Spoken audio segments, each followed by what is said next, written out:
Hey guys, welcome to another episode of the Human AI podcast. Today we're going to talk about lower urinary tract and sickle cell anemia. I'm here with Grog, who's going to explain us what these things are. I'm just a student. I hope you find this enjoyable, and I also hope you find it informative. So, Grog, let's start things off with lower urinary tract. First of all, what is urinary tract? Why is it important? Why should we learn about it? Nice intro. You're killing it. All right, let's dive in. The urinary tract is your body's plumbing system. It's how you get rid of waste and extra water. It includes the kidneys, ureters, bladder, and urethra. The lower urinary tract is specifically the bladder and urethra, which store and release urine. It's crucial because it keeps your body balanced, regulates blood pressure, and flushes out toxins. If it's not working right, you're looking at infections, pain, or even kidney damage. Learning about it helps you understand how to keep it healthy. What about the ureter? Good catch. The ureter is part of the urinary tract, but it's technically in the upper urinary tract. It's the tube that carries urine from the kidneys down to the bladder. In sickle cell anemia, those sickle-shaped red blood cells can clog up blood vessels, including in the kidneys, which can mess with how the ureters function, sometimes leading to issues like urine flow blockage or infections. Want me to tie this back to the lower urinary tract, or dive deeper into the ureter's role? I see, that makes sense. So is the kidney part of the urinary tract? No, right?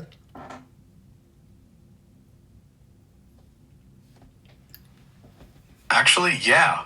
The kidneys are totally part of the urinary tract. They're like the starting point, filtering blood to make urine, which then travels through the ureters to the bladder and out the urethra. In sickle cell anemia, the kidneys can take a hit from poor blood flow, which messes with their filtering job and can cause problems downstream in the lower urinary tract, like the bladder or urethra. Want me to break down how that impacts things further? I want to understand the pathway. So we have exit of urine out the kidney from the end of the collecting duct. And then what happens? All right, let's trace the urine's journey. It starts in the kidneys, where blood is filtered in the nephrons, and urine forms in the collecting ducts. From there, urine flows out of the kidney through the renal pelvis, a funnel-like structure, into the ureter. The ureter carries the urine down to the bladder using peristaltic contractions, like a conveyor belt. The bladder stores the urine until you're ready to go. Then it contracts, and urine exits through the urethra. What about the inner medulla? How does that come into play? The inner medulla is a key part of the kidney, where the real magic of urine concentration happens. It's deep in the kidney structure, packed with nephrons that filter blood and create urine. In the inner medulla, the loops of Henle and collecting ducts work to concentrate urine by reabsorbing water and salts, balancing your body's fluids. In sickle cell anemia, the inner medulla is super vulnerable because its low oxygen environment makes it easy for sickle-shaped red blood cells to clog up. I don't understand how the inner medulla is connected to this pathway. No worries, let's clear it up. The inner medulla is a region inside the kidney where part of the urine-making process happens. It's where the nephrons, specifically the loops of Henle and collecting ducts, fine-tune the urine by deciding how much water and salt to keep or let go. Once the urine is formed in the inner medulla's collecting ducts, it flows into the renal pelvis, then out of the kidney into the ureter, continuing the pathway we talked about. Ureter to bladder, then urethra. So, the inner medulla is the starting point of the urine pathway in the kidney. In sickle cell anemia, if the inner medulla gets damaged from sickle cell blockages, it messes up urine production, which can cause problems all the way down the line, like infections or kidney stones. Can you explain to us the renal pyramid, the renal papilla? What is the function of this? All right, let's zoom into the kidney's structure. The renal pyramids are cone-shaped sections in the kidney's medulla. including the inner medulla we talked about. They're made up of nephrons and collecting ducts that filter blood and form urine. At the tip of each renal pyramid is the renal papilla, which is like the exit point where urine from the collecting ducts drips into the renal pelvis. The renal pelvis then funnels the urine into the ureter, continuing the pathway to the bladder and urethra. The function of the renal pyramids is to house the machinery for making and concentrating urine, balancing water and salts in your body. The renal papilla is key because it's where the urine officially leaves the kidney's filtering system. In sickle cell anemia, the renal pyramids, especially in the medulla, can get damaged from sickle cell blockages. So in a sentence or two, brother, what's the function? I'm not sure if you meant too bright or No, something I else. said in a sentence or two. What's the function? The renal pyramids and renal papilla work together to filter blood and form urine. The pyramids house nephrons that make urine, and the papilla releases it into the renal pelvis for the journey to the ureter.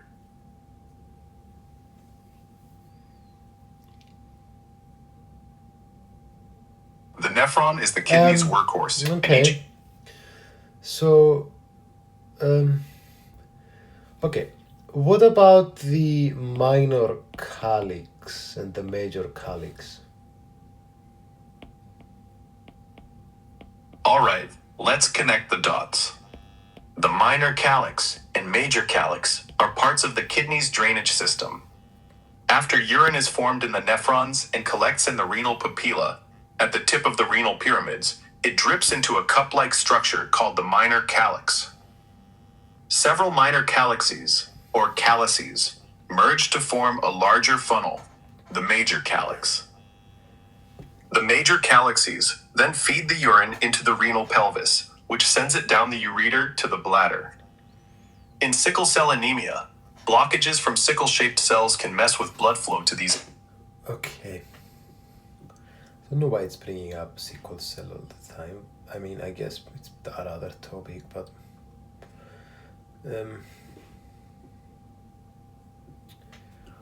yeah. So, okay, put everything in a pathway then. So, renal pelvis, minor calyx, major calyx, renal papilla, inner medulla, bladder, urethra.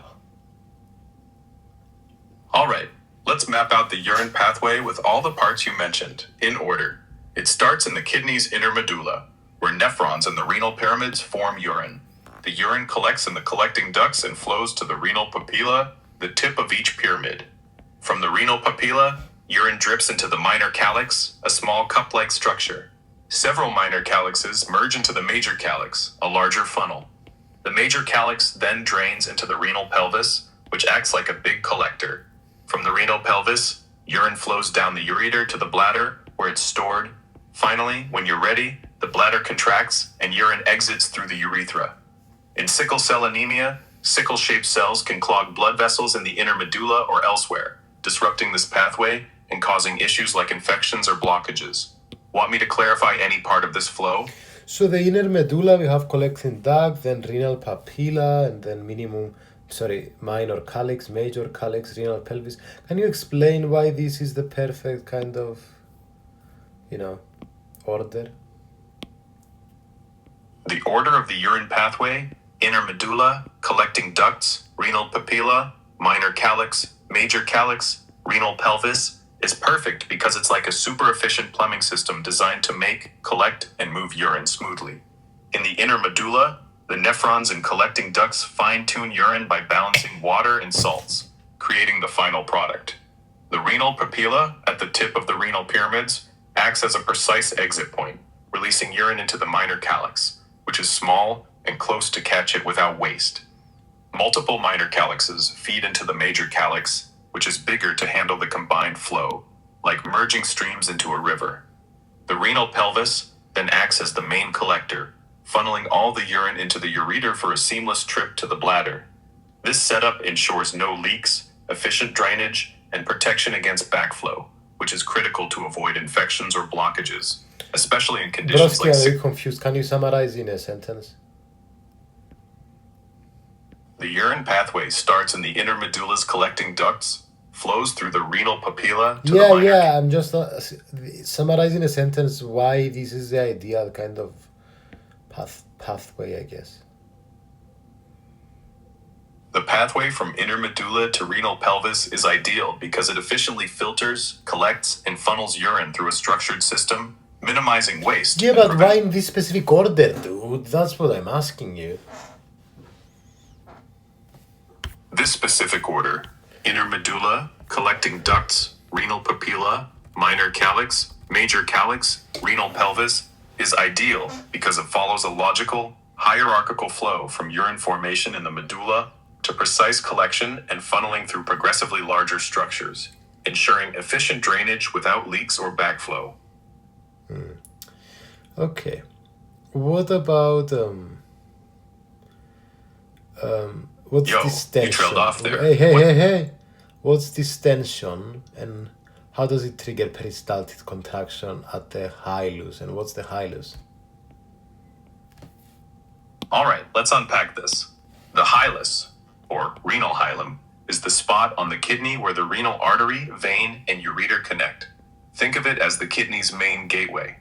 Now, about this tension and peristaltic contraction, you're likely referring to how urine flow is triggered in the urine. Distension. Got it. Let's focus on the tension. Distension. All right, zeroing in on the tension itself. Dude, Distension.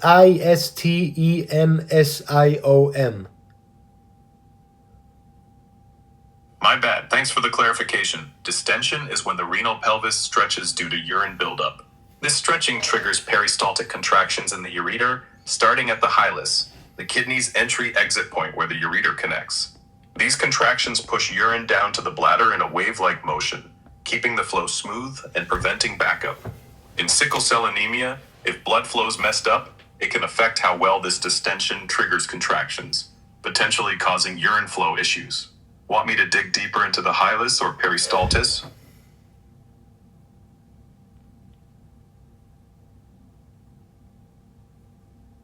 Sickle cell anemia screws... Okay, that makes sense. Let's talk a bit about the ureter structure and function there. Keep it nice and simple, 2-3 sentences.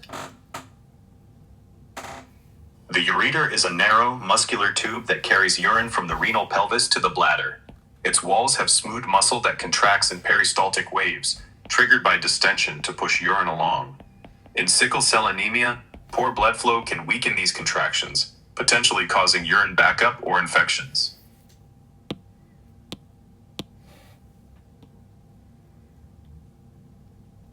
Well, okay. The ureter? Okay, well, can we...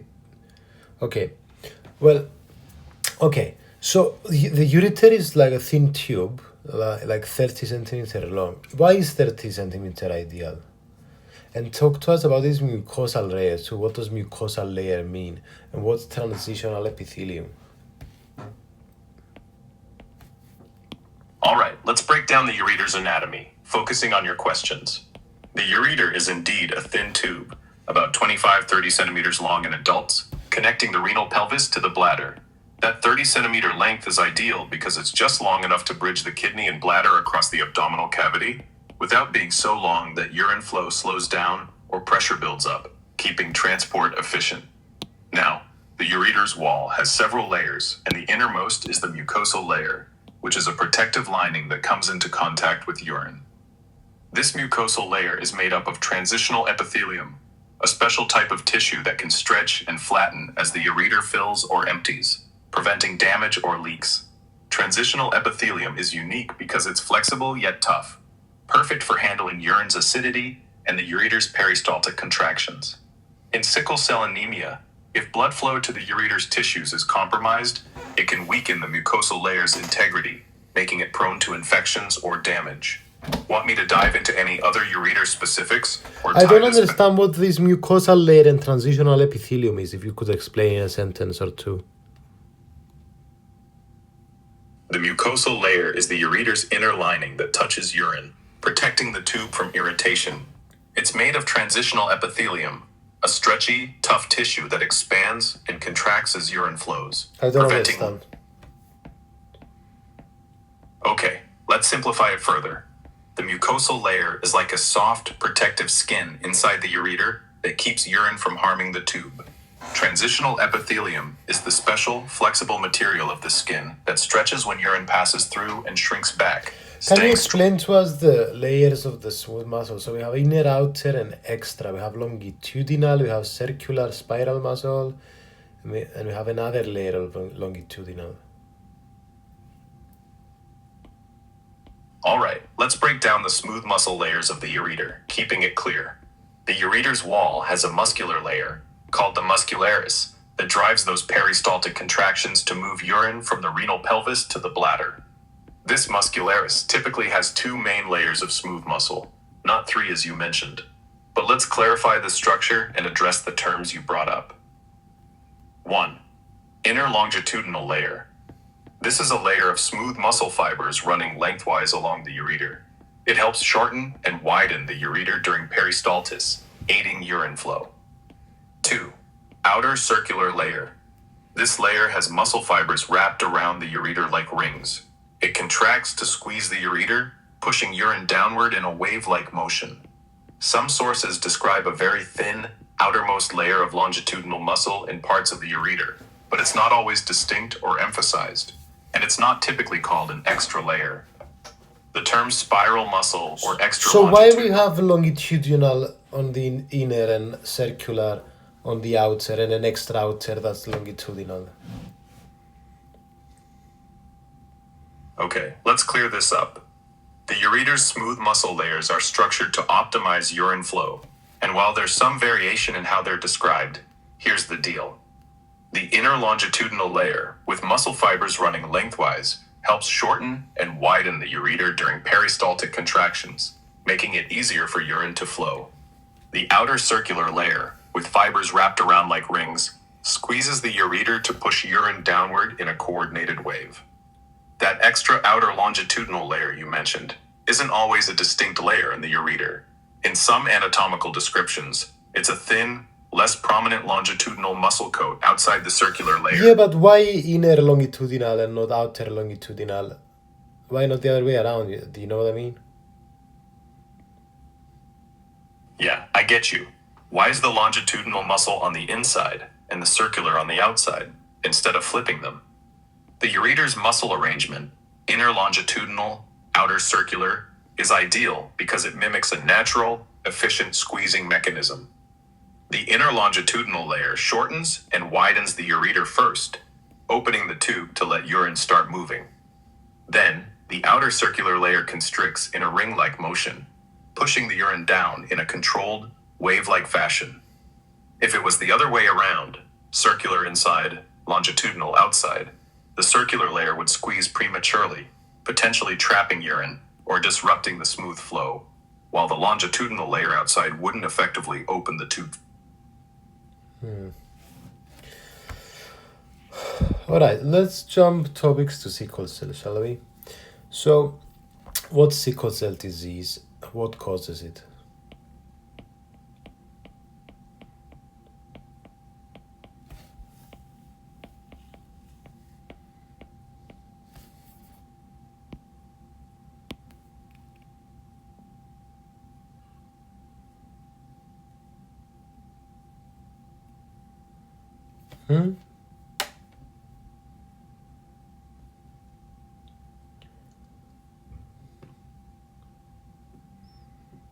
Tell us, what's sickle cell disease? What causes it? Sickle cell disease is a genetic blood disorder where red blood cells become crescent-shaped and rigid instead of round and flexible, causing blockages in blood vessels. It's caused by a mutation in the hemoglobin gene, inherited from both parents, leading to symptoms like pain, infections, and organ damage, including in the urinary tract. What is this beta globin gene? Is this part of the hemoglobin? Yeah, exactly. The beta globin gene provides the instructions for making the beta globin protein, which is a key component of hemoglobin, the stuff in red blood cells that carries oxygen. In sickle cell disease, a mutation in this gene messes up the beta globin, leading to abnormal hemoglobin that causes red blood cells to sickle and clog blood vessels. And glutamine becomes valine, basically. Spot on. In sickle cell disease, the mutation in the beta globin gene causes a single amino acid swap. Glutamic acid is replaced by valine at the 6th position of the beta globin protein. This tiny change makes hemoglobin stick together abnormally, forming sickle-shaped red blood cells that block blood flow and cause complications like those in the urinary tract. Want to dive deeper into how this impacts the ureter or kidneys?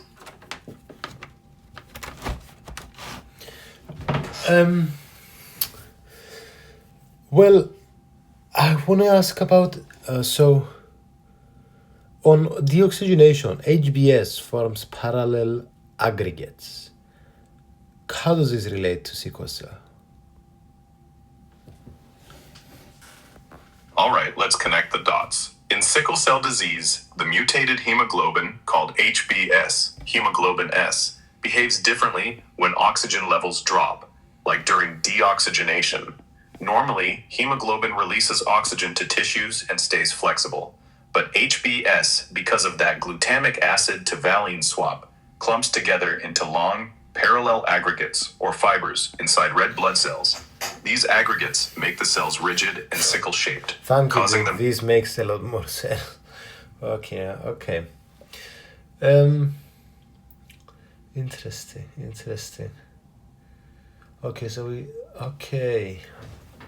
Okay. Makes sense. Glad it's clicking, bro. So, you want to keep going with how these sickle cells mess with the urinary tract, or pivot to something else? I'm ready for whatever you're throwing.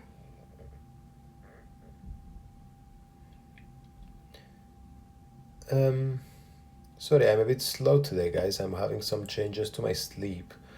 Well, I'm just waking up a bit earlier. that's the only change. Yeah, who cares about this? We're talking about sickle cell. No worries, you're good. No worries, you're doing great. So, Early what wake is up. HBSC,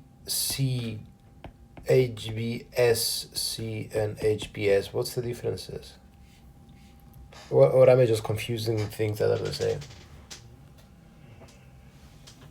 No sweat. Let's clear up the confusion about HBS, HBC, and any mix-ups. HBS and HBC are both types of abnormal hemoglobin caused by mutations in the beta globin gene, but they're distinct and not the same thing. Here's the breakdown. HBS, or hemoglobin S, is the mutated hemoglobin in sickle cell disease, where glutamic acid is replaced by valine, causing red blood cells to sickle and block blood vessels when deoxygenated, leading to pain, organ damage, and urinary tract issues like kidney dysfunction. HBC, or hemoglobin C, comes from a different mutation in the same gene, where glutamic acid is replaced by lysine. Can you summarize it in a sentence? Because I'm in one of those days today where this is too complicated. HBS causes sickle cell disease by making red blood cells sickle and block vessels, while HBC, a milder mutation, causes less severe symptoms, both affecting the kidneys, but HBS more aggressively. Want me to simplify how this hits the urinary So what's tract? the difference between the three things I mentioned, HBC, HBSC, and HBS? Are they all the same thing? All right, let's straighten this out simply In a since you're sentence, please. HBS is the hemoglobin causing sickle cell disease, HBC is a milder hemoglobin mutation, and HBSC is a combo condition where someone inherits both, leading to milder symptoms than HBS. So can you have both sickle cell and normal cells?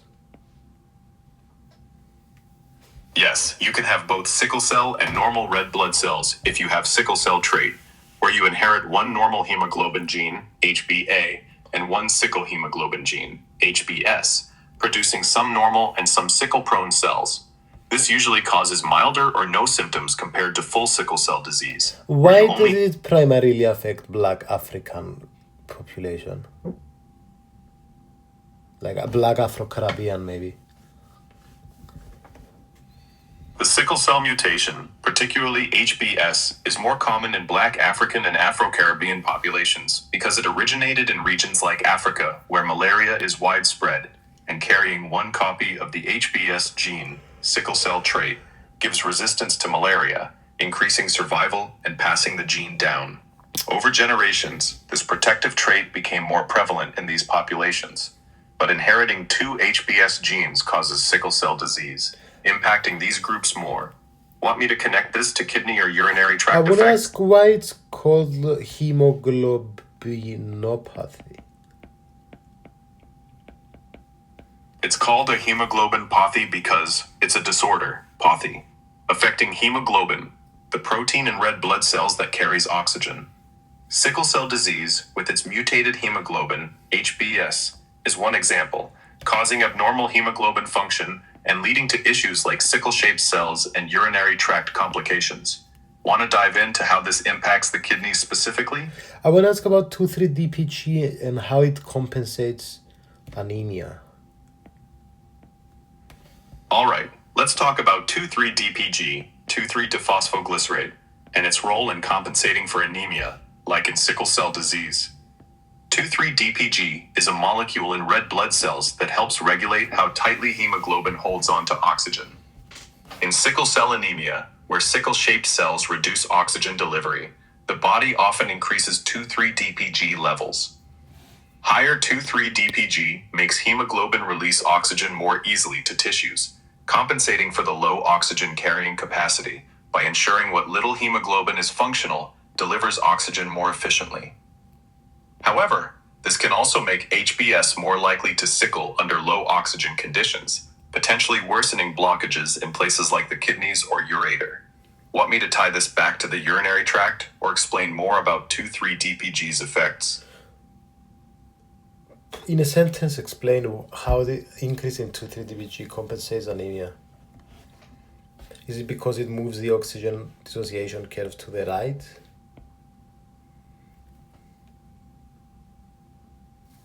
Increased 2,3-DPG in sickle cell anemia compensates by shifting the oxygen dissociation curve to the right, making hemoglobin release oxygen more easily to tissues, improving oxygen delivery despite fewer functional red blood cells.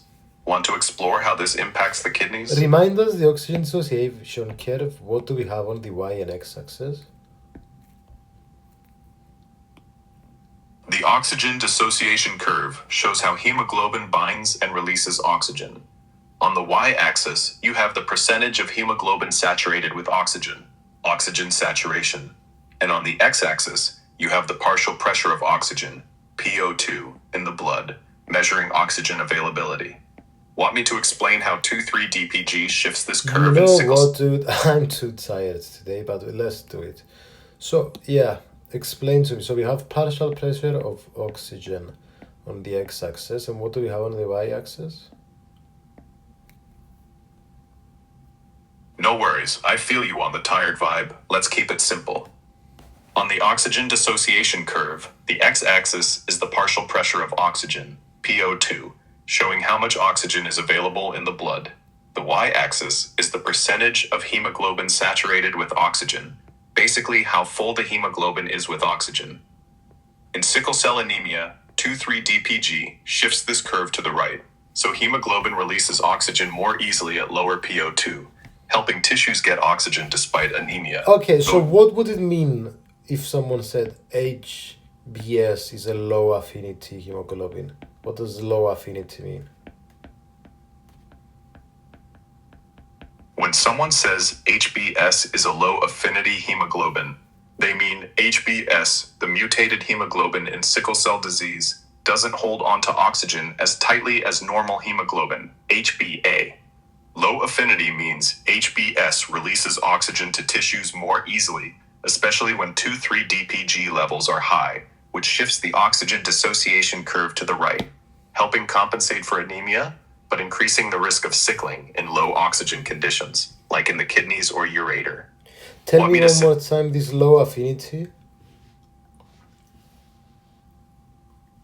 Low affinity means HbS, the hemoglobin in sickle cell disease, lets go of oxygen more easily than normal hemoglobin, delivering oxygen to tissues faster, but also making red blood cells more likely to sickle in low oxygen areas like the kidneys.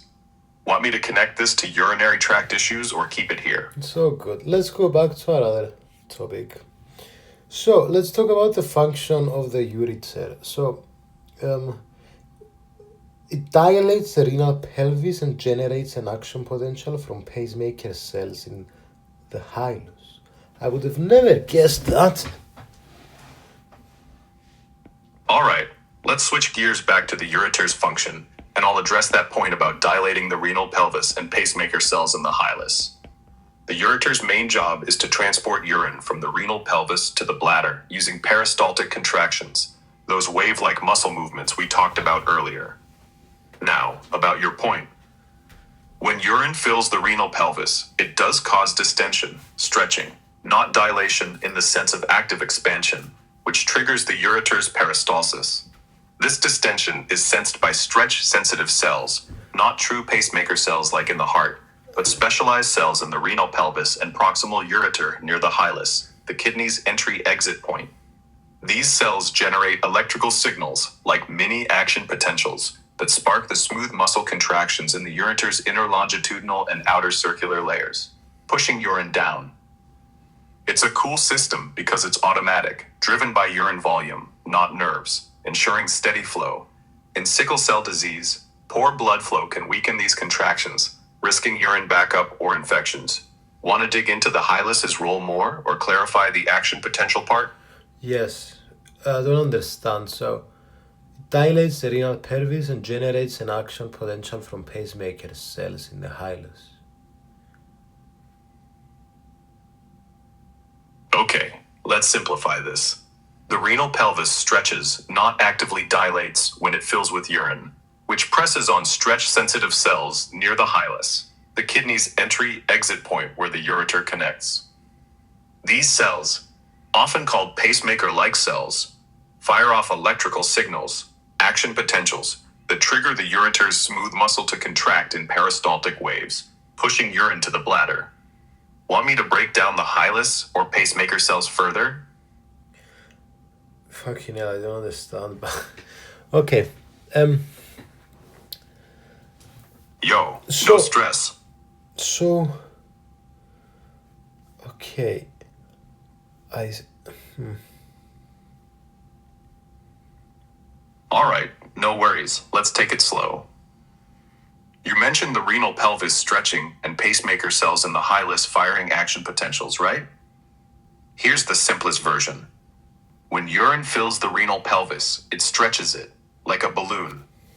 This stretch hits special cells near the hilus, where the ureter hooks up to the kidney, that act like starters, sending electric signals to make the ureter squeeze and push urine out.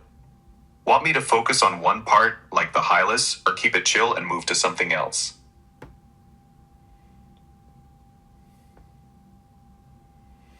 It's all good. It's all good. I was just wondering. So. Let's talk a bit about the urinary bladder. So.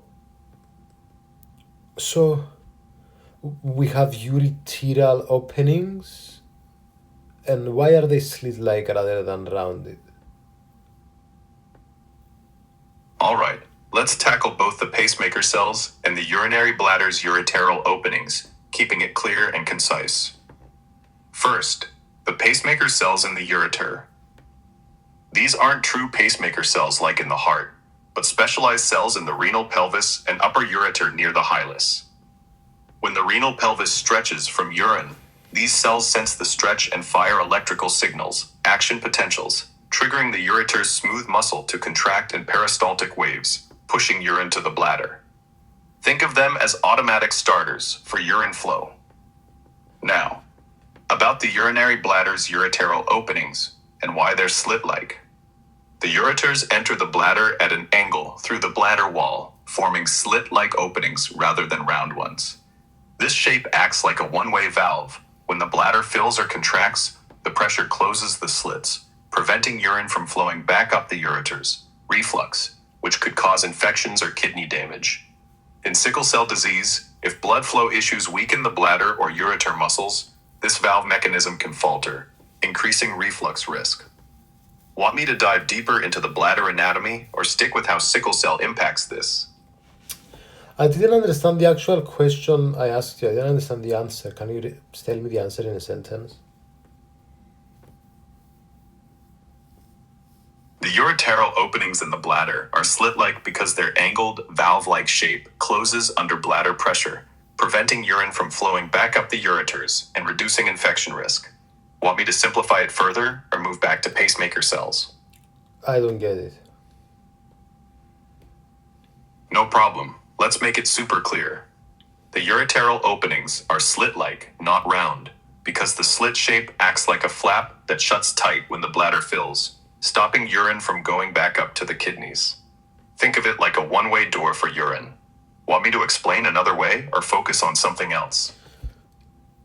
Oof, I still don't get it, bro. So does it have to do All right, something bro. with preventing backflow of urine? Yeah, exactly. You're on the right track. The slit-like ureteral openings in the bladder are designed to prevent backflow of urine. When the bladder fills or squeezes to pee, the slit shape gets pressed shut, like a zipped-up flap, stopping urine from going back up the ureters to the kidneys, which could cause infections. That's the whole deal in a nutshell.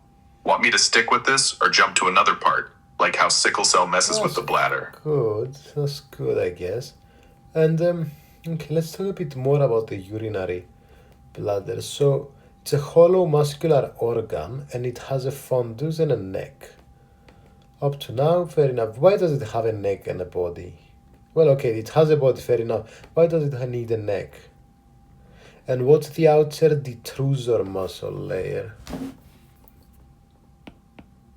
All right, let's dive into the urinary bladder's structure, focusing on the neck and the detrusor muscle, keeping it simple. The bladder is a hollow, muscular organ that stores urine, with a body, the main storage part, a fundus, the top, dome-like part, and a neck, the narrow, bottom part. The neck is crucial because it's the exit point where the bladder connects to the urethra, acting like a funnel that controls urine release. It's narrow and surrounded by a sphincter, a muscle ring, that stays closed to hold urine in the bladder's body until you're ready to pee. Can you tell me in a few words its job and tell me in another few words why the transitional epithelium folds into rugae when the bladder is empty? The bladder's neck funnels urine to the urethra and controls release with a sphincter. Transitional epithelium folds into rugae when emptied to allow the bladder to shrink without damage and expand smoothly when filling. Want me to expand on the detrusor muscle or something else? I don't get it. No worries. Let's break it down even simpler. The bladder's neck is like a gate that holds urine in or lets it out through the urethra. When the bladder is empty, its inner lining, transitional epithelium, scrunches into folds called rugae, so it can collapse neatly and stretch out easily when urine fills it up. Makes sense now, or want me to try another angle? I want you to try another angle. Sorry, guys. All good. No apologies needed. Let's switch it up. The bladder's neck is like the nozzle of a water balloon, keeping urine sealed inside until you decide to let it flow out to the urethra. The transitional epithelium, when the bladder's empty, wrinkles into rugae. Think of it like a deflated balloon with creases, so it can compact without tearing and then stretch flat as the bladder fills with urine. Clearer now, or want me to focus on? Sense. And remind me again the detrusor, and also I'm going to ask about the trigon. Awesome. Glad it's clicking. Let's cover the detrusor and the trigone simply. The detrusor is the bladder's outer layer of smooth muscle that contracts to squeeze urine out through the urethra when you pee, and relaxes to let the bladder fill. The trigone is a smooth, triangular patch on the bladder's inner floor, formed by the two ureteral openings, where the ureters enter, and the urethral opening, where urine exits. It stays stable to keep these openings aligned and prevent backflow. In sickle cell disease, poor blood flow can weaken the detrusor, causing incomplete emptying, or affect the trigone, increasing infection risk. Want me to dive deeper into how sickle cell impacts these, or focus on something else? So the urinary bladder is like a storage of urine then. So what does the trigone do? It's just a triangular area? It acts as a funnel. Yep, you nailed it. The urinary bladder is basically a stretchy storage bag for urine. The trigone, that triangular area on the bladder's inner floor, does more than just sit there. Formed by the two ureteral openings in the urethral opening, it acts like a stable anchor, keeping those openings in place, so urine flows in from the ureters and out through the urethra without leaking or backflowing. It's not exactly a funnel itself, but helps the bladder's neck funnel urine out efficiently by maintaining a fixed, smooth base. In sickle cell disease, if blood flow issues weaken the trigone area, it can mess with this setup, raising the risk of infections or reflux. Want me to clarify the trigone's role more? That's okay. I want to ask about the internal and external urethral sphincters now. All right, let's talk about the internal and external urethral sphincters, which are key for controlling urine flow from the bladder. The internal urethral sphincter is a ring of smooth muscle at the bladder's neck, where the bladder meets the urethra. It's involuntary, meaning your nervous system controls it, keeping the urethra closed to hold urine in until you're ready to pee, then relaxing to let urine pass. The external urethral sphincter, lower down the urethra, is made of skeletal muscle, so it's voluntary. You consciously control it to start or stop peeing. Together, they act like double gates. The internal sphincter automatically holds urine, and the external lets you choose when to release it. In sickle cell disease, poor blood flow or nerve issues can weaken these sphincters, leading to leaks or incomplete bladder emptying, which can cause infections. Want me to explain how these sphincters interact with the bladder, or dive into sickle cell specific impact here?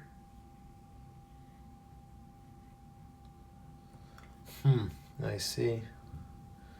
Cool. Glad Okay, it's so making... in females, what's going on? Does it open via the external urethral orifice? What's an orifice? All right, let's focus on the female urinary system. Just in a sentence, just in a few words. I just want a few word answer. In females, the urethra opens at the external urethral orifice, a small opening between the clitoris and vagina for urine exit. Want more on this, or back to sphincters? I see. Okay. And in males, it passes through the prostate gland and through the urogenital diaphragm. Can you explain this in a few words? In males, the urethra runs through the prostate gland and urogenital diaphragm, carrying urine from the bladder out through the penis. Want to dive deeper or shift topics? Yeah. Oh no, just in a few words explain why this is the ideal kind of pathway, and just tell me that.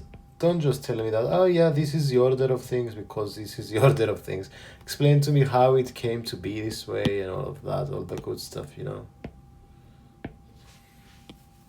The male urethra's path through the prostate and urogenital diaphragm evolved to efficiently channel urine and semen out while supporting pelvic stability and sphincter control. Want me to elaborate on any part?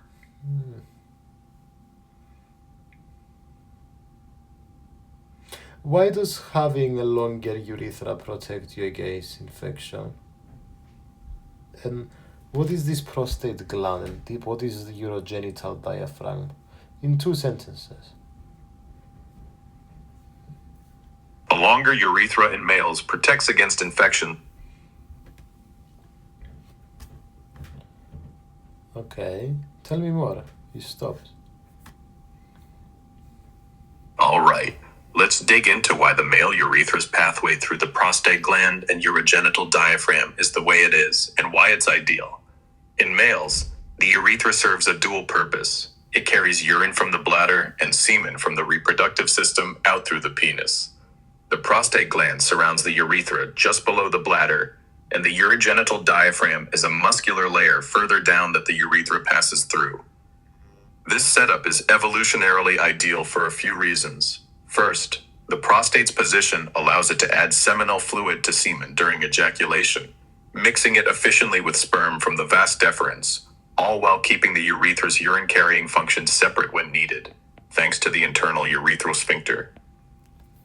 Second, the urogenital diaphragm houses the external urethral sphincter, a voluntary muscle that gives precise control over when to release urine or semen, crucial for both urinary and reproductive functions. This pathway also aligns with the male pelvis's structure, providing stability and minimizing the risk of leaks or backflow, as the urethra's length and muscular support help regulate pressure. Over evolutionary time, this design okay, that's balance. good enough. So, what's micturition? Micturition is just the fancy term for peeing, the process where the bladder contracts to push urine out through the urethra. It involves the detrusor muscle squeezing, the internal urethral sphincter relaxing automatically, and the external sphincter relaxing when you choose to let it flow. In sickle cell disease, blood flow issues can weaken these muscles, making micturition less efficient or causing leaks. Want me to break down the process more, or tie it to sickle cell specifically?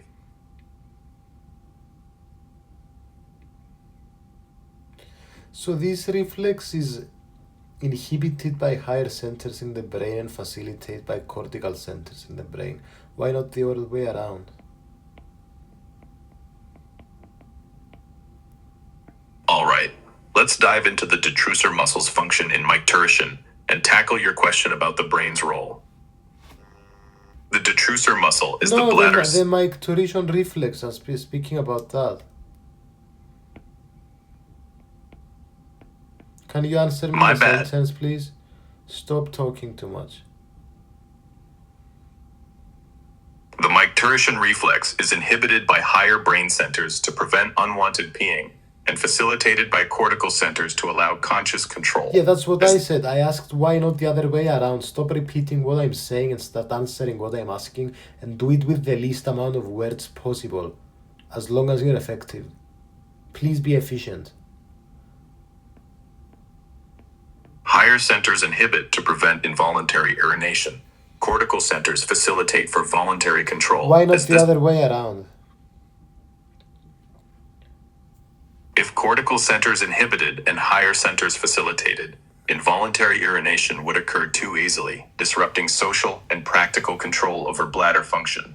But what makes cortical the one that facilitates? What is cortical? The cortical centers, part of the brain's cortex, the outer layer responsible for conscious thought, facilitate micturition because they allow you to consciously decide when to pee, matching the bladder's sensory signals with social and environmental cues. This setup evolved so you have voluntary control over the external urethral sphincter, unlike higher centers, like the brainstem, which automatically inhibit the reflex to prevent unwanted urination until you're ready. Want me to clarify what the cortex does here, or how sickle cell might affect this control?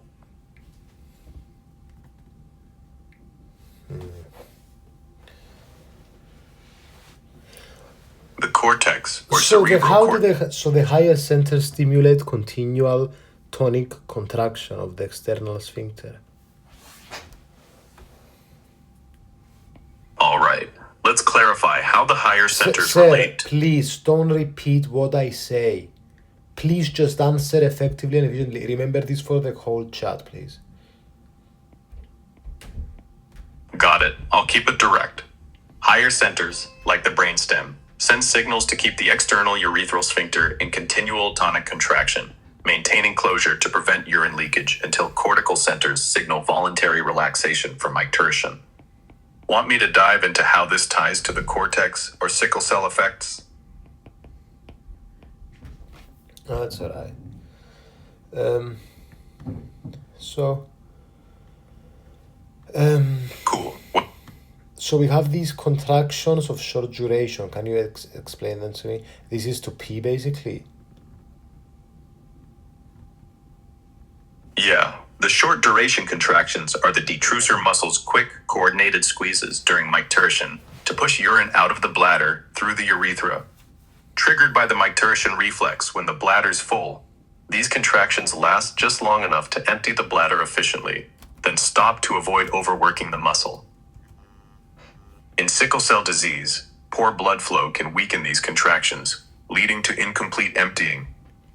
Want me to explain the reflex more, or focus on something else? Well, let me see. So, let's Take go your time. back to our I'm here. other topic. And let's talk a bit about the clinical features of sickle cell. So we can see it in babies, and how is jaundice related to it? And yeah. All right, let's shift to the clinical features of sickle cell disease, focusing on babies and jaundice. Sickle cell disease often shows up in babies as early as 6 months, with symptoms like pain, infections, and jaundice due to sickle-shaped red blood cells breaking down fast, hemolysis. Jaundice, where the skin and eyes turn yellow, happens because the rapid breakdown of these cells releases bilirubin, a yellow pigment which builds up in the blood and can strain the liver, sometimes affecting kidney function too. Want me to detail other baby symptoms or how jaundice links to urinary tract issues? Yeah. And also I want to understand how complications such as splenic sequestration might happen, or dactylitis, avascular necrosis of femoral heads. All right, let's dive into how sickle cell disease causes complications like splenic sequestration, dactylitis, and avascular necrosis of the femoral heads, keeping it concise. Splenic sequestration happens when sickle-shaped red blood cells clog the spleen's blood vessels, trapping blood and causing the spleen to swell painfully, often in babies, which can lead to anemia or shock if severe. Dactylitis, or painful swelling in the hands and feet, occurs in young kids when sickle cells block small blood vessels in the bones, causing inflammation and pain. Avascular necrosis of the femoral heads results from sickle cells cutting off blood flow to the hip bone, killing bone tissue and causing joint pain or collapse, more common in older kids or adults. These complications can indirectly stress the kidneys by increasing hemolysis or infection risk, affecting urinary tract function. Want me to focus on one of these or tie them to the urinary system more?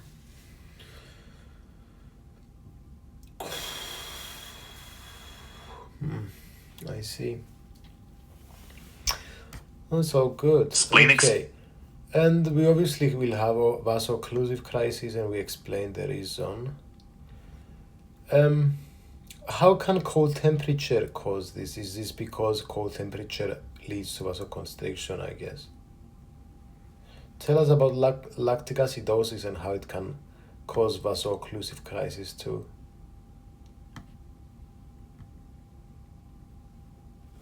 All right, let's break down splenic sequestration and then address how cold temperature and lactic acidosis tie into vaso-occlusive crises in sickle cell disease, keeping it tight. Splenic sequestration is when sickle-shaped red blood cells jam up the spleen's blood vessels, causing blood to pool, the spleen to swell, and sometimes severe anemia or shock, especially in kids. Cold temperature can trigger a vaso-occlusive crisis because it causes vasoconstriction, narrowing blood vessels, which makes it easier for sickle cells to clump and block flow, leading to pain and tissue damage. Lactic acidosis, a buildup of lactic acid from low oxygen in tissues, like during a crisis, worsens vasoocclusion by making blood more acidic, which promotes HBS sickling and further clogs vessels, potentially harming organs like the kidneys. Want me to dig deeper into one of these or link them to urinary tract effects? I don't understand the lactic acidosis. If you could explain it in a few words, please, actually.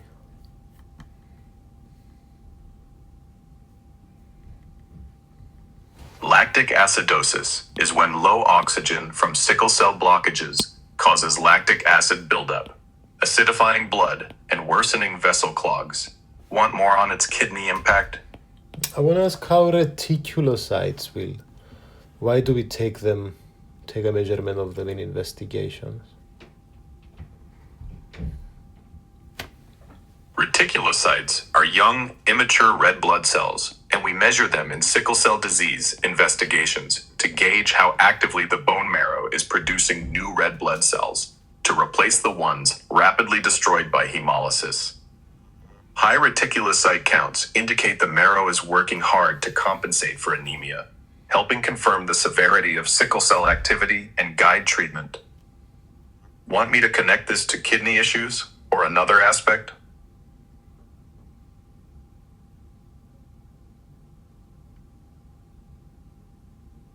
Reticulocytes are made in the bone marrow when stem cells develop into erythroblasts, which mature into reticulocytes over a few days, then enter the bloodstream to become fully mature red blood cells in about 1 to 2 days.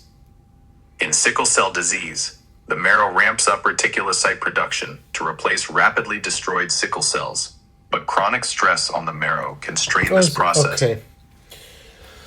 Oh, so good. And okay. Let's talk about antibiotics. How do they help with recovery?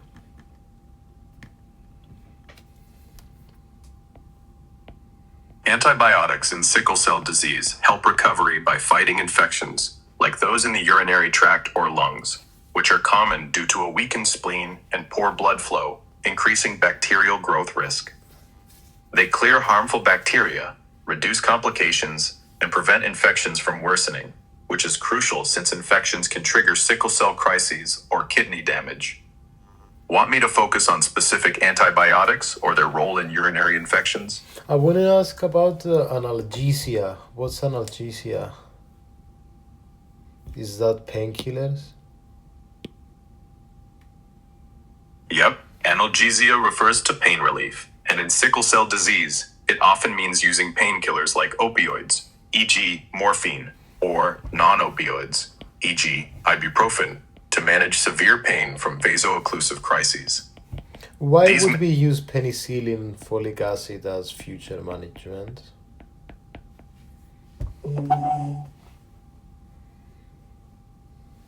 Penicillin and folic acid are used in sickle cell disease management for different reasons. Penicillin is given, especially to kids under 5, as a preventive antibiotic because sickle cell damages the spleen, making patients prone to serious bacterial infections like pneumococcus, which can hit the urinary tract or lungs. Folic acid is used to support red blood cell production since sickle cell causes rapid cell turnover, depleting folate needed for making new cells, helping reduce anemia severity. Want me to dig into how these specifically help the kidneys? That's good. But I was wondering why we also need vaccination for the encapsulated bacteria. Something to do with hyposplenism. Exactly. Vaccinations for encapsulated bacteria like pneumococcus, meningococcus, and Haemophilus influenza are crucial in sickle cell disease because hyposplenism, where the spleen stops working properly due to repeated damage from sickle cell blockages, weakens the body's ability to fight these bacteria. These germs have a polysaccharide coating that the spleen normally targets, so vaccines train the immune system to attack them, preventing severe infections that could affect organs like the kidneys. And how does hydroxycarbamide help and it increase the HbF level? Hydroxycarbamide, also called hydroxyurea, helps in sickle cell disease by boosting fetal hemoglobin, HbF levels, which doesn't sickle like HBS, reducing the number of sickle-shaped cells, easing vaso-occlusive crises, and lowering complications like kidney damage. It works by stimulating HbF production in the bone marrow, improving blood flow and oxygen delivery, while decreasing hemolysis and infection risk. Want me to tie this to urinary tract benefits or explain HbF's role more?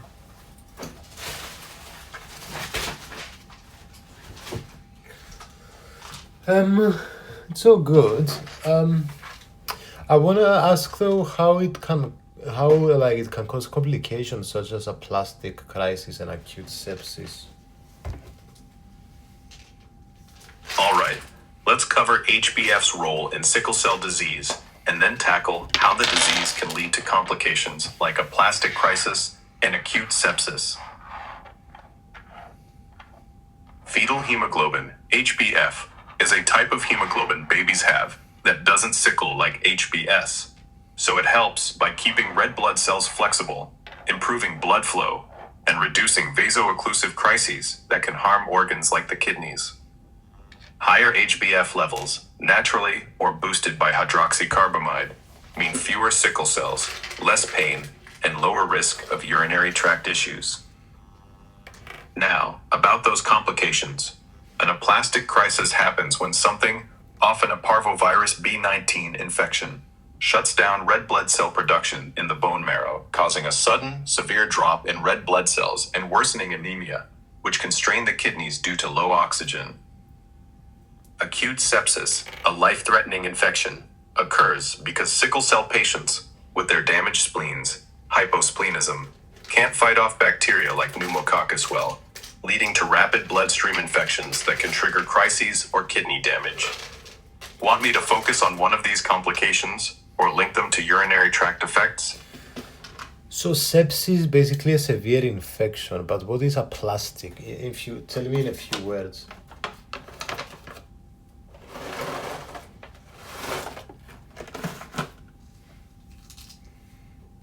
Aplastic crisis is a sudden halt in red blood cell production, worsening anemia in sickle cell disease. Want more on its kidney impact? Please, one more time.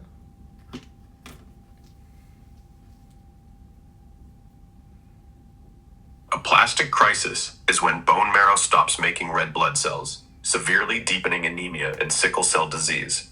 Want to explore its urinary tract effects? Yeah, I still don't understand, to be honest. No worries. Let's make it crystal clear. Aplastic crisis in sickle cell disease happens when something, like a virus, stops the bone marrow from producing new red blood cells, causing a quick drop in blood cell count, which makes anemia way worse and can starve organs like the kidneys of oxygen. Think of it as the body's red blood cell factory shutting down temporarily. Clear now, or want me to try another way? Kinda. Okay, and what about dactylitis? Dactylitis in sickle cell disease is painful swelling in the hands and feet, usually in young kids, caused by sickle-shaped red blood cells blocking small blood vessels in the bones, leading to inflammation and pain. It can signal early sickle cell activity, and while not directly tied to the kidneys, the underlying vaso-occlusion can stress the urinary tract by increasing hemolysis or infection risk. Want me to connect dactylitis to kidney effects or dive into another complication? I want to ask about the vascular necrosis of the femoral head, and tell me a bit more about this dactylitis. I don't get it. All right, let's clarify dactylitis and explain a vascular necrosis of the femoral head in sickle cell disease, keeping it simple.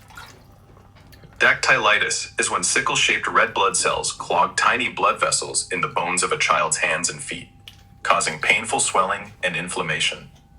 Often an early sign of sickle cell disease, it's like the bones are starved of blood, leading to pain that can last days. A vascular necrosis of the femoral head happens when sickle cells block blood flow to the top of the thigh bone, femoral head, killing bone tissue due to lack of oxygen, which can cause hip pain, limping, or joint collapse, more common in older kids or adults. Both are vaso-occlusive issues, And while they don't directly hit the kidneys, the increased hemolysis and stress from these events can raise bilirubin levels or infection risk, potentially affecting urinary tract function. Want me to simplify dactylitis further or No, focus that on how... kind of makes sense. So, what about diagnosis now? So, can we talk about sickle solubility screening test? All right, let's dive into diagnosing sickle cell disease, specifically the sickle cell solubility screening test. This test checks for sickle hemoglobin, HbS, by mixing a blood sample with a chemical solution that reduces oxygen, causing HbS to form insoluble clumps if present, making the solution cloudy, which indicates a positive result for sickle cell disease or trait. It's a quick, affordable way to screen, especially in newborns or high-risk groups. But a positive test needs confirmation with more specific tests, like hemoglobin electrophoresis, to distinguish between sickle cell disease and trait, or other hemoglobinopathies. Want me to explain electrophoresis, or how diagnosis ties to kidney issues in sickle cell? I don't get how the test works. Is it with is electrophoresis? Okay. Who discovered electrophoresis?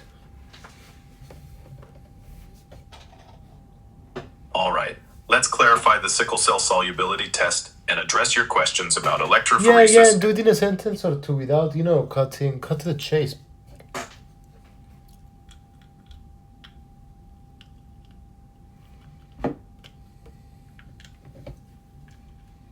The sickle cell solubility test mixes blood with a solution to detect HbS by forming clumps if present, not using electrophoresis, which separates hemoglobin types by electric charge. Electrophoresis was pioneered by Arne Tiselius in the 1930s for protein analysis. Want to dive into how these tests spot sickle cell kidney issues? That's all good. And what is HbHPLC? HbHPLC, or hemoglobin high-performance liquid chromatography, is a precise lab test that separates and identifies different hemoglobin types, like HbS, HbA, or HbF, by passing a blood sample through a column, analyzing how they move based on their chemical properties. It's used to diagnose sickle cell disease or trait and monitor HbF levels, especially during treatment, helping catch complications like kidney damage early. Okay. Want me to So let's talk a bit about preventative management now, like antenatal screening, prophylaxis against infections, prevention of crises.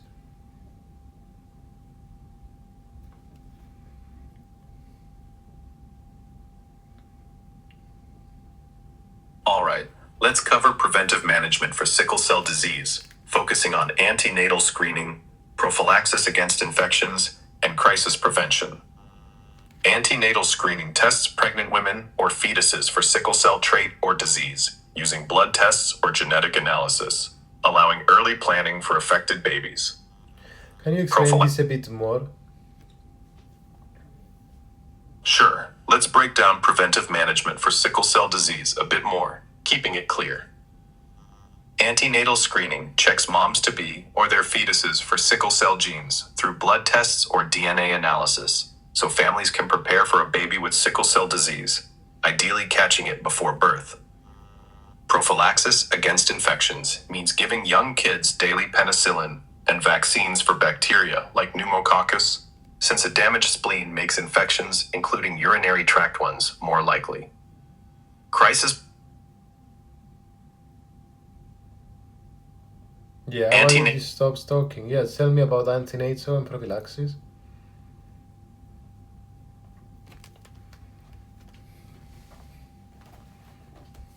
Antenatal screening tests pregnant women or fetuses for sickle cell genes using blood tests or amniotic fluid analysis to identify carriers or affected babies early, enabling better planning. Prophylaxis involves giving kids daily penicillin and vaccines against encapsulated bacteria to prevent infections, especially urinary tract or lung infections, due to spleen damage and sickle cell disease. Want more on either? That's good. Sweet. Glad that landed. Want to keep Can going we with talk a bit about exchange transfusion too?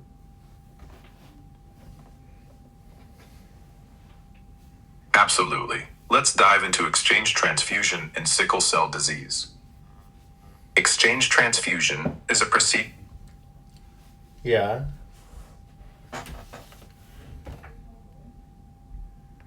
Cool. So where you want to go next? Exchange transfusion, please. Exchange transfusion in sickle cell disease is a procedure where a patient's blood containing sickle hemoglobin, HbS, is removed and replaced with donor blood containing normal hemoglobin, HbA, to reduce sickle cell complications. It's used for severe cases like stroke prevention or acute chest syndrome, improving oxygen delivery and lowering vaso-occlusive risks, including kidney damage. Want me to explain how it helps the urinary tract specifically, or dive into another topic? Just want to understand how exchange transfusion works. Exchange transfusion works by gradually removing the patient's blood with sickle hemoglobin, HbS, through a catheter and replacing it with donor blood containing normal hemoglobin, HbA, using a machine or manual process to improve blood flow and oxygen delivery while reducing sickle cell blockages. This helps prevent complications like kidney damage by lowering the number of sickle cells clogging vessels. Want me to clarify the process or its urinary tract benefits? Can we talk a bit more about hydroxycarbamide therapy? Hydroxycarbamide hydroxyurea therapy in sickle cell disease boosts fetal hemoglobin HbF production, which doesn't sickle, reducing the number of sickle-shaped cells and easing vaso-occlusive crises that can damage organs like the kidneys. It also lowers inflammation and improves blood flow, decreasing infection risk and hemolysis, which helps protect the urinary tract from complications. Want me to focus on how it affects kidney function or another aspect of the therapy? I see. What is HB gene switching?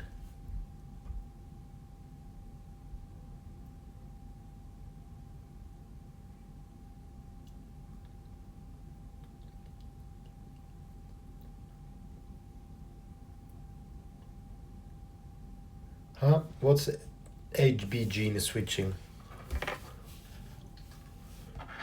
HB gene switching refers to the process where the body shifts from producing fetal hemoglobin, HbF, in babies to adult hemoglobin, HbA, or HbS in sickle cell disease after birth, controlled by genetic and epigenetic factors.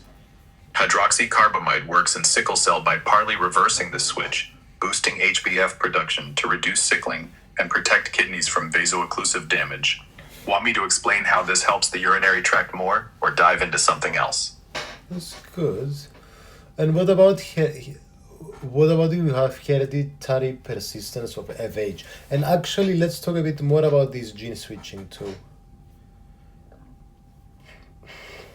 Alright, let's tackle hereditary persistence of fetal hemoglobin, HbFH, in half carriers, and dive a bit more into hemoglobin gene switching, keeping it concise. In half carriers, people with sickle cell trait carrying one HbS gene and one normal HbA gene. Hereditary persistence of fetal hemoglobin, HbFH, is a condition where the body keeps producing higher than normal levels of fetal hemoglobin, HbF, into adulthood due to genetic mutations that disrupt the switch to adult hemoglobin. This high HbF reduces sickling in sickle cell trait, making symptoms milder or absent, and protects organs like the kidneys from vaso-occlusive damage by improving blood flow. Hemoglobin gene switching is the natural process where, after birth, genes for HbF, gamma globin, turn off, and genes for adult hemoglobin, beta globin, like HbA or HbS, turn on, regulated by DNA signals and proteins. In sickle cell, drugs like hydroxycarbamide tweak this switch to boost HbF, cutting down on sickle cell crises. Want me to focus on how HPFH affects the urinary tract? Or explain gene switching I don't mechanics? understand HPFH. Can you tell me again in a sentence or two? I'm a bit tired today, so even if we get a sentence or two through it, I'll be happy.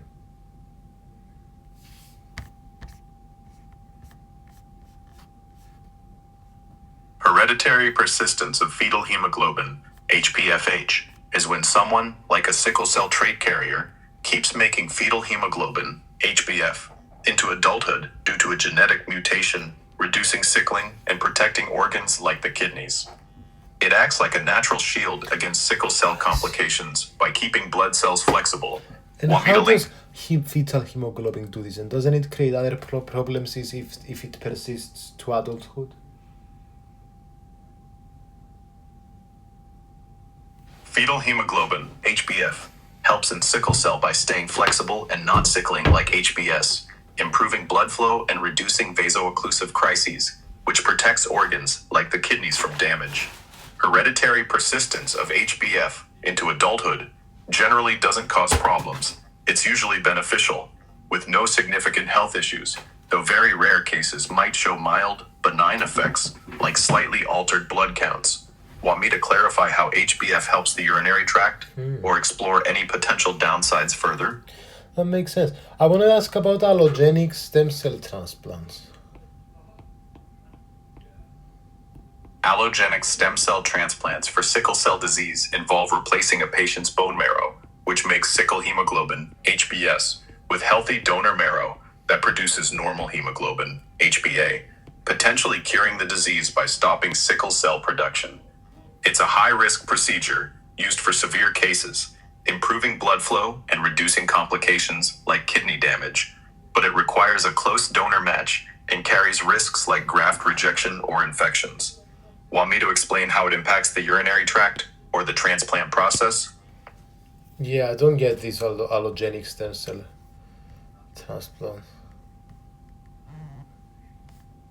No problem. Let's simplify.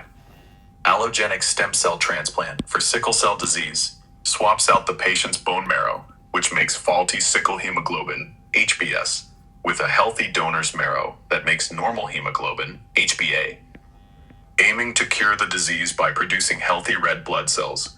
This can improve blood flow and protect organs like the kidneys, but it's risky due to potential donor mismatch or immune complications. Want me to break down the kidney benefits or the risks more? That makes sense. So we have allogenic. What other types do we have? For stem cell transplants in sickle cell disease, the main types are allogenic and autologous. Allogenic, as we discussed, uses a donor's stem cells to replace the patient's bone marrow, aiming to produce normal hemoglobin and cure the disease, benefiting organs. Yeah, but in general, forget sickle cell for a sec. What other types do we have? In general, stem cell transplants come in two main types: allogenic, where stem cells come from a donor, matched or unrelated, and autologous, where the patient's own stem cells are collected, treated, and reinfused, often used for cancers like lymphoma. There's also a less common syngeneic type, using stem cells from an identical twin, minimizing rejection risk. Want me to explain their applications or return to sickle cell? So hemoglobin has alpha globin and beta globin. Does it have gamma globin too? Yes, hemoglobin can include gamma globin, but it depends on the type. Adult hemoglobin, HbA, is made of 2 alpha globin and 2 beta globin chains, while fetal hemoglobin, HbF, prevalent in newborns, has 2 alpha globin and 2 gamma globin chains, which is why HbF doesn't sickle in sickle cell disease. Gamma globin production usually drops after birth, but in cases like hereditary persistence of HbF or with drugs like hydroxycarbamide. And so in gene therapy, we might want to reactivate that gamma globin too. Exactly. In gene therapy for sickle cell disease, one approach is to reactivate gamma globin production to boost fetal hemoglobin, HbF, which doesn't sickle, reducing vaso-occlusive crises and protecting organs like the kidneys from damage. And what is voxelotor?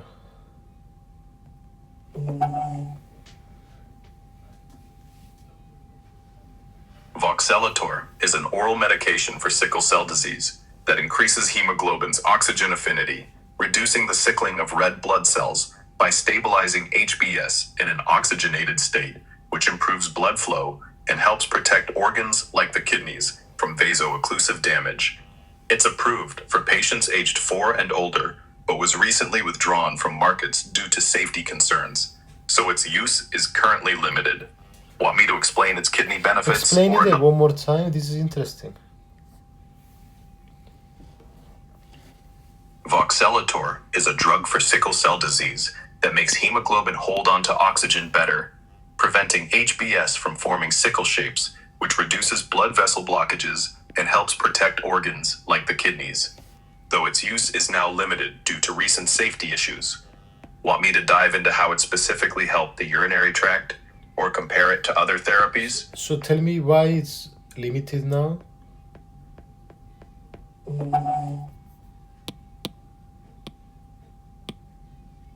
Voxelotor was voluntarily withdrawn from markets by Pfizer in September 2024 due to safety concerns, as clinical data showed a higher rate of vaso-occlusive crises and deaths in patients taking it compared to placebo, indicating the risks outweighed benefits for sickle cell patients. And why it happens? I don't understand. Why these crises happen? Voxelotor aimed to reduce vaso-occlusive crises by preventing HBS sickling, but the unexpected increase in crises and deaths seen in trials suggest it may have disrupted hemoglobin's oxygen delivery balance in some patients, potentially worsening sickling or blood flow blockages in vessels, though the exact reasons are still under investigation.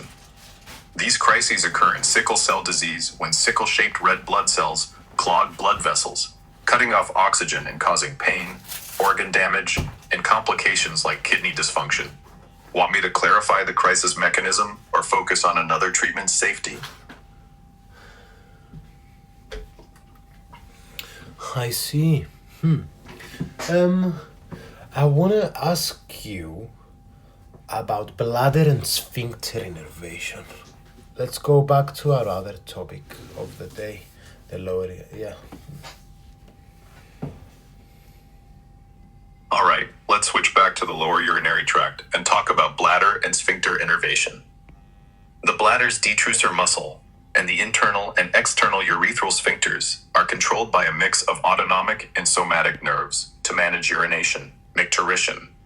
The detrusor is innervated by the parasympathetic nervous system, pelvic nerves, S2, S4, which makes it contract to push urine out, and the sympathetic nervous system, hypogastric nerves, T10, L2, which relaxes it. So, sorry to interrupt. Guys, I always interrupt. Who am I saying sorry to? I'm being a liar, aren't I? But,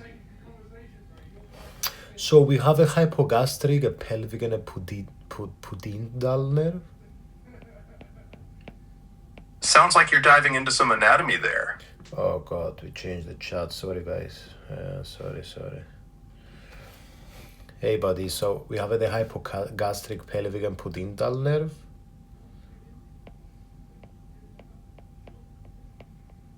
Yep, you got it.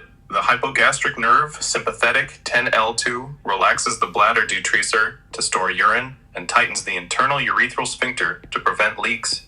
The pelvic nerve, parasympathetic S2-S4, contracts the detrusor for urination, while the pudendal nerve, somatic S2-S4, controls the external urethral sphincter, letting you voluntarily stop or start peeing.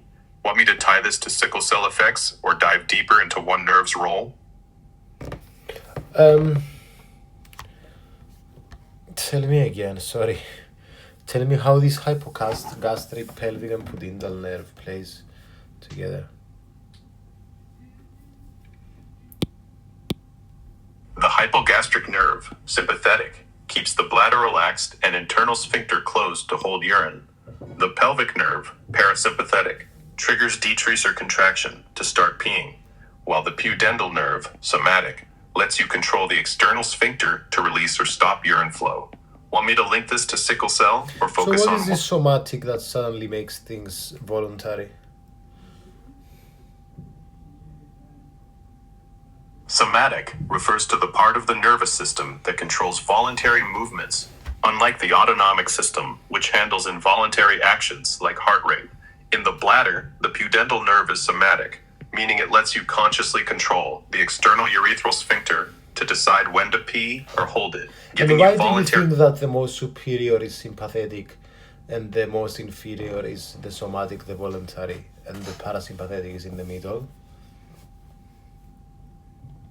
The idea that sympathetic innervation is most superior, parasympathetic is in the middle, and somatic is most inferior in the bladder's nerve control likely stems from their anatomical origins and functional roles. But let's clarify why this hierarchy makes sense. The sympathetic nerves, hypogastric, 10L2, originate higher up in the spinal cord, thoracic and lumbar regions, so they're considered superior in terms of spinal location, and they prioritize urine storage by relaxing the detrusor and closing the internal sphincter, a baseline state for holding urine. The parasympathetic nerves, pelvic, S2, S4, come from the sacral spinal cord, lower down, placing them in the middle, and they drive the active process of micturition by contracting the detrusor, overriding storage when it's time to pee. The somatic nerves, pudendal, S2, S4, also sacral but controlling the external sphincter, are inferior in location and function as the final voluntary gatekeeper, giving you conscious control over urine release, which is evolutionarily layered on top for social and practical reasons. This setup evolved to balance automatic storage, sympathetic, triggered emptying, parasympathetic, and voluntary timing, somatic, optimizing bladder function. In sickle cell disease, nerve or blood flow issues can disrupt this coordination, leading to urination problems. So if my icturition is inhibited by activity in the hypogastric and pudendal nerves, and it's facilitated by activity in the pelvic nerve. And what's the etymology of pudendal? Yep, you nailed the micturition control. The hypogastric nerve, sympathetic and pudendal nerve, somatic, inhibit micturition by relaxing the detrusor and tightening the sphincters to hold urine, while the pelvic nerve, parasympathetic, facilitates it by contracting the detrusor to push urine out. The word pudendal comes from Latin pudendus, meaning that which is to be ashamed of, referring to the genital region it innervates, as the pudendal nerve That controls... which is to be ashamed of? What the fuck? Haha, yeah, I know it sounds wild. The term pudendal comes from the Latin pudendus, which means something like shameful or modest, because it refers to the nerve supplying the genital and perineal area. Dude, you know, I'm all about conservative dating and sticking to a partner, and I enjoy it. I don't like this shame stuff. But then again, I think it's good, like this exists sometimes too. Like, let's not abandon guilt and shame completely, shall we? Because this generation is very entitled to their feelings and to never feel bad emotions. And sometimes you deserve to feel guilty sometimes. Or maybe let's not use the word deserve, but I think you should feel guilty sometimes. Otherwise, you're a psychopath. But then again, guilty for having a dick or guilty for having balls or a vagina is stupid. Sorry. Jesus fucking Christ. Sorry, guys. Back to the video. Let's talk a bit about the guarding reflex and how it promotes continence. No worries. I hear you on the balance of emotions and keeping it real, and I appreciate the passion. Let's get back to the guarding reflex and how it promotes continence. The guarding reflex is an automatic response where the pudendal nerve keeps the external urethral sphincter contracted during bladder filling, preventing involuntary urine leakage, especially when the bladder's stretching or during sudden pressure like coughing. It works with the sympathetic hypogastric nerve, which tightens the internal sphincter and relaxes the detrusor, ensuring continence by holding urine until you consciously relax the external sphincter via the pudendal nerve to pee. In sickle cell disease, poor blood flow or nerve issues can weaken this reflex, risking incontinence or infections. Want me to dive deeper into how this reflex... To be honest with you, I'm a bit confused with this. All good. Let's make the guarding reflex super simple. It's an automatic reflex where the pudendal nerve keeps the external urethral sphincter tight as the bladder fills, stopping urine from leaking out until you're ready to pee. Think of it like a gate that stays locked to keep you continent, working with the hypogastric nerve to hold every... No stress. Let's break it down even more. The guarding reflex is like a security system that keeps the external urethral sphincter, a muscle around your urethra, clenched shut by the pudendal nerve, so you don't pee accidentally while the bladder fills. It's your body's way of staying leak-proof until you choose to relax that muscle. Okay, so what nerve does this job? The pudendal nerve does the job, keeping the external urethral sphincter tight during the guarding reflex to prevent urine leakage and promote continence. Want me to explain how it works with other nerves or something else? That makes sense. Okay.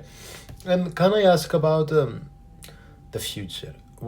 So now we have lab-grown bladders?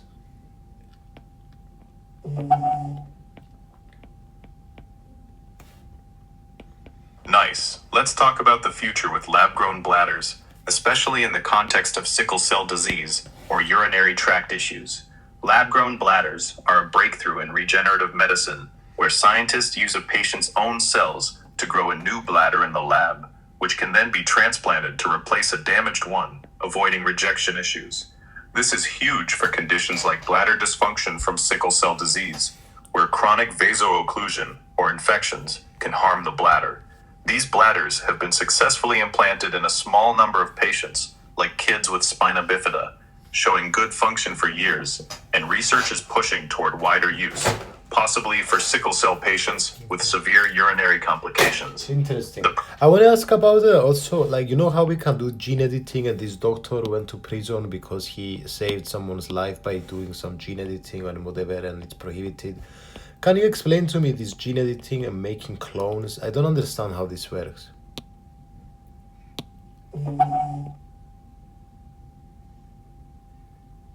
All right, let's dive into gene editing and cloning and address the case you're referencing, likely about He Jiankui, the Chinese scientist who went to prison, keeping it clear and concise.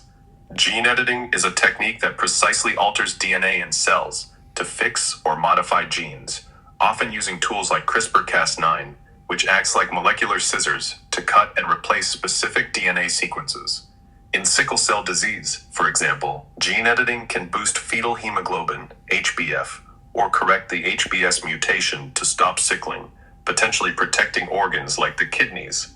Cloning, on the other hand, creates genetically identical copies of an organism or cells, like using a patient's cells to grow a lab-grown bladder, or, in He Jiankui's case, editing embryos to create genetically modified babies. He Jiankui claimed in 2018 that he used CRISPR to edit embryos for an HIV-positive couple, disabling a gene, CCR5, to make the resulting twin girls resistant to HIV, not to save the mother's life, but to prevent HIV transmission from the father. This was highly controversial because it involved editing human embryos, which is banned in many countries, including China, due to ethical concerns like unknown long-term effects, consent issues, and the risk of creating designer babies.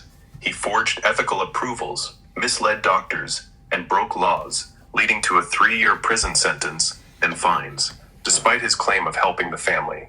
His work didn't involve cloning humans, but editing embryos, which is distinct from therapeutic cloning, like growing organs.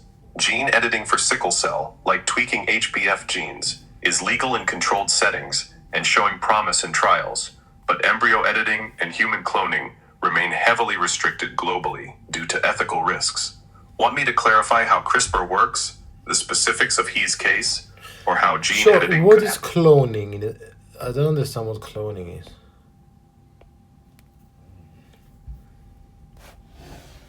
Cloning is making an exact genetic copy of an organism, cell, or tissue, like growing a lab-grown bladder from a patient's cells, or, in theory, creating an identical animal, like Dolly the sheep, using DNA from another. Can we clone things?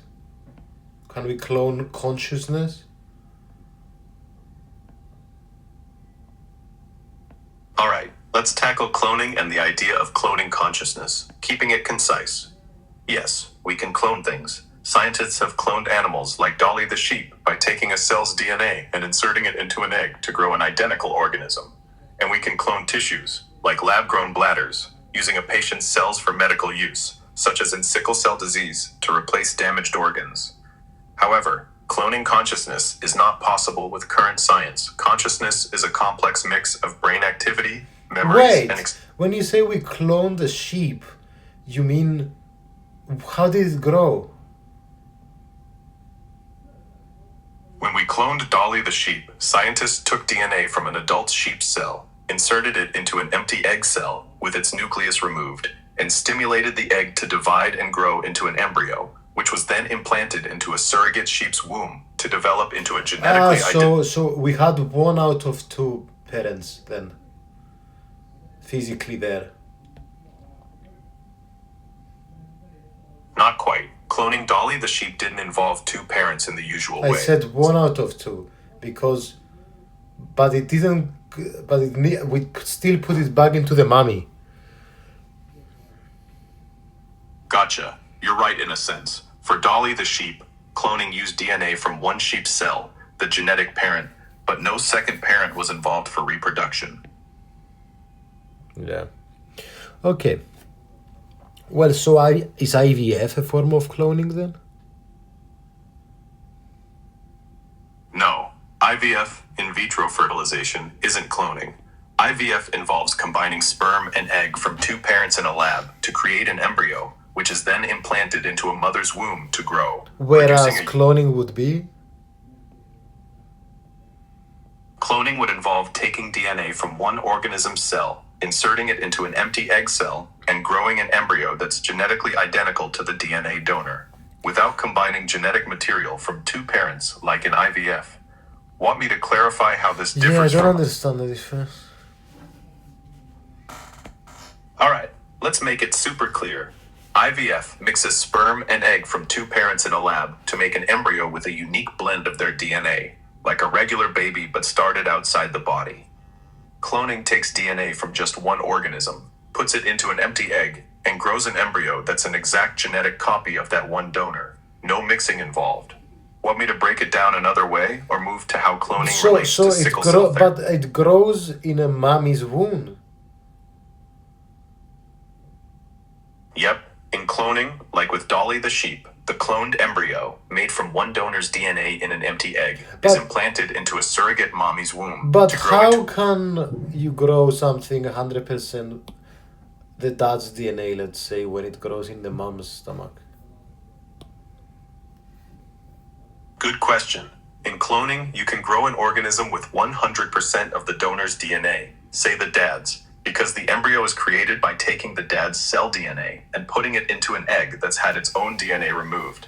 So the egg only carries the dad's genetic code. When this cloned embryo is implanted into a surrogate mom's womb, the mom provides nutrients and a place to grow, but none of her DNA affects the embryo. It's still 100%. I don't understand how this is possible. It's possible because cloning uses a technique called somatic cell nuclear transfer. You take a regular body cell, like a skin cell from the donor. Yeah.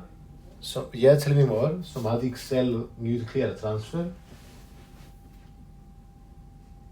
Alright, let's dive into somatic cell nuclear transfer, SCNT, the key to cloning. Keeping it simple.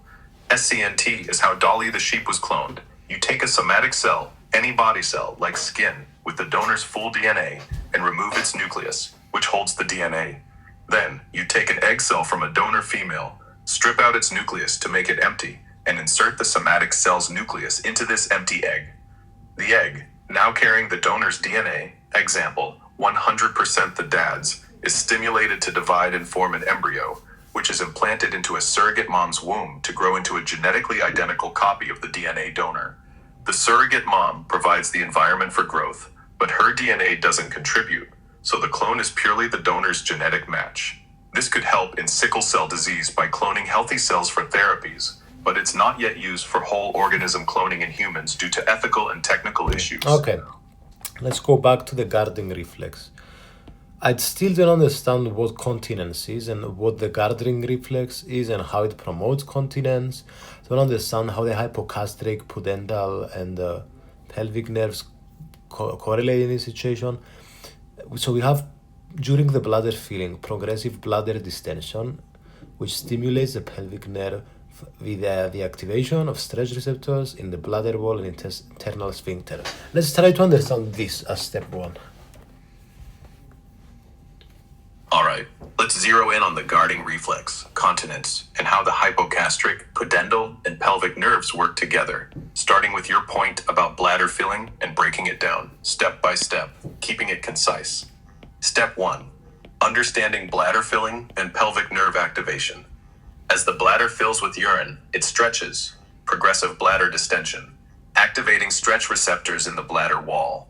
These receptors send signals through the pelvic nerve, parasympathetic S2, S4, to the spinal cord, signaling that the bladder is getting full. This is the first step in the process, but it doesn't yet trigger urination because other nerves step in to maintain continence. Step 2. What is continence and the guarding reflex? Continence is the ability to hold urine without leaking. The guarding reflex is an automatic mechanism that keeps the external urethral sphincter tight during bladder filling to prevent leaks, ensuring continence. It's like a subconscious lock on the urethra. Step 3. How the nerves work together in the guarding reflex. During bladder filling, hypogastric nerve, sympathetic T10L2, keeps the external urethral sphincter contract to prevent urine leaks. Pudendal nerve. Fucking hell, dude. Okay, anyway, we got the point. Sorry guys, this was painful. I hate it when he fucks up his voice like this. It fucks up the voice. Alright. So let's talk about how the micturition reflex coordinates the process of micturition. So stretch receptors in the bladder continue to stimulate the pelvic nerve. Then stimulation of the pelvic nerve causes contraction of the detrusor muscle and relaxation of the internal sphincter. Let's try to understand this. All right, let's break down how the micturition reflex coordinates peeing, focusing on the pelvic nerve and stretch receptors, keeping it clear and concise. The micturition reflex is the body's automatic process to empty the bladder when it's full. Here's how it works, starting with your point. As the bladder fills with urine, stretch receptors in the bladder wall sense the distension and send signals through the pelvic nerve, parasympathetic S2, S4, to the spinal cord. When the bladder is full enough, these signals trigger the reflex. The pelvic nerve stimulates the detrusor muscle to contract, squeezing the bladder, and causes the internal urethral sphincter to relax, opening the path for urine to flow into the urethra. Meanwhile, the pudendal nerve, somatic, S2, S4, keeps the external urethral sphincter tight until you consciously relax it to pee, and the hypogastric nerve, sympathetic, T10L2, steps back, no longer inhibiting the detrusor. This coordinated dance ensures urine is released smoothly without leaks during filling. In sickle cell disease, poor blood flow or nerve issues can disrupt this reflex, causing incomplete emptying or infections. Want me to clarify any step or tie it to sickle cell complication? I don't get it, bro.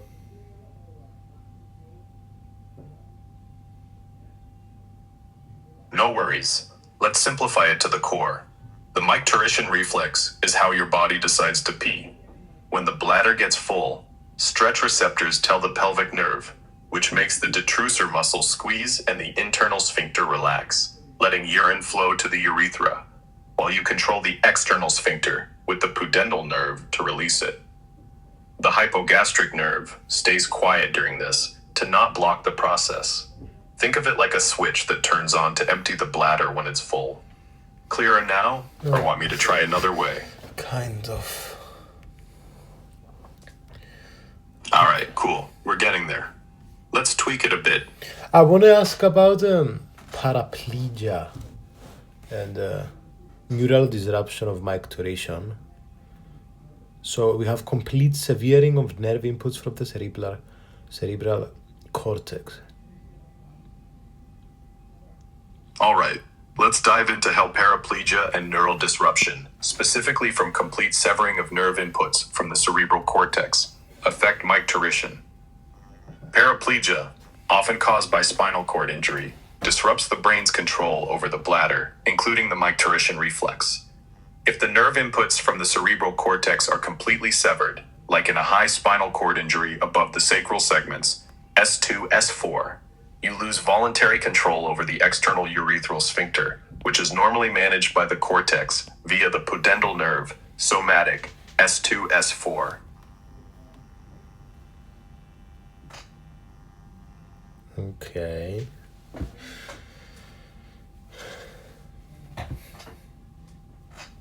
Cool. So you good with that explanation of paraplegia and micturition disruption? Or you want me to dig deeper into how it messes with the bladder nerves, or maybe tie it to sickle cell complications? What's next? Well, okay. So what? So we have what? So if we have partial spinal cord damage, we will have loss of inhibitory descending signals, and we'll have frequent urination. And because we don't oppose these impulses for peeing. Exactly. You're on point. With partial spinal cord damage, especially above the sacral segments, S2, S4, you can lose inhibitory descending signals from the cerebral cortex and higher brain centers that normally suppress the micturition reflex. This leads to frequent, uncontrolled urination because the pelvic nerve, parasympathetic, keeps triggering detrusor contractions without the usual hold it signals from the hypogastric nerve, sympathetic, or pudendal nerve, somatic, being properly coordinated, causing an overactive bladder. In sickle cell disease, this could worsen urinary complications if blood flow issues already weaken bladder control. What about crash injury of dorsal roots? A crush injury to dorsal roots, which carry sensory signals to the spinal cord, particularly those at the sacral level, S2, S4, disrupts the sensory input from the bladder's stretch receptors to the pelvic nerve, impairing the micturition reflex. This can lead to a loss of bladder fullness sensation, causing either urinary retention if the reflex can't trigger detrusor contraction, or incontinence if the bladder overflows without control, potentially worsening urinary tract infections and sickle cell disease. And due to what is atonic bladder? An atonic bladder is when the bladder's detrusor muscle loses its ability to contract effectively, often due to nerve damage, like a crush injury to the dorsal roots or lower spinal cord, leading to urinary retention, where the bladder fills but doesn't empty properly.